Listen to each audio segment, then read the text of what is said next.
Oh yes, it's a good thing that the bull run is here and everyone is looking at their portfolio smiling and you're happy it's pumping. Yes, it's a good thing. But let me remind you something. The same way you're smiling and you're happy that your portfolio is pumping, like you've made so much profit from your crypto coins, is the same way a lot of people are lamenting that they have lost so much money this same bull period. Why?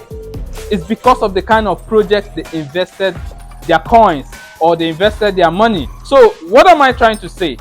Before you invest in any coin, make your research, make a detailed finding about that project before you put in your funds. A friend of yours tells you, this coin has done 1,000%, and you hop in.